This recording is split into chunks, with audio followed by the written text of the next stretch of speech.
দর্শক, যেমনটি বলছিলাম, নিম্ন আদালতে আত্মসমর্পণ করেছেন আমার দেশ পত্রিকার সম্পাদক মাহমুদুর রহমান। এই বিষয়ে আরো খবর জানাতে আমাদের সঙ্গে সরাসরি যুক্ত হচ্ছেন সহকর্মী নাইমাল জিকো। জিকো, নিশ্চয়ই আপনি আমাকে শুনতে পাচ্ছেন। জিকো, জানতে চাচ্ছি মাহমুদুর রহমানের জামিন আবেদন নিয়ে নতুন কি তথ্য আছে আপনার কাছে, জানাবেন।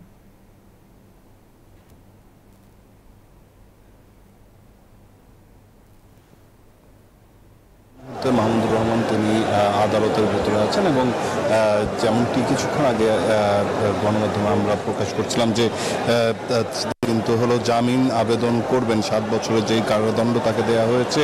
এনজিওর কিস্তি প্রথমবার বিকাশ পেমেন্ট করলেই 20 টাকা ইনস্ট্যান্ট ক্যাশব্যাক।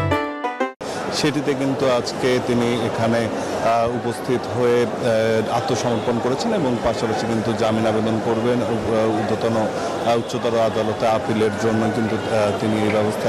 তো পাশাপাশি যদি বলি যে আজকের কিন্তু আদালত প্রাঙ্গণে নিরাপত্তার কঠোর নিরাপত্তা ব্যবস্থা গ্রহণ করা হয়েছে। এই যেহেতু একটি হেভিওয়েট কেস, সাবেক প্রধানমন্ত্রী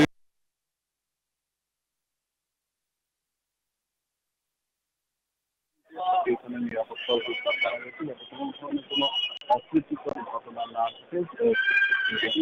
হচ্ছে আইন শৃঙ্খলা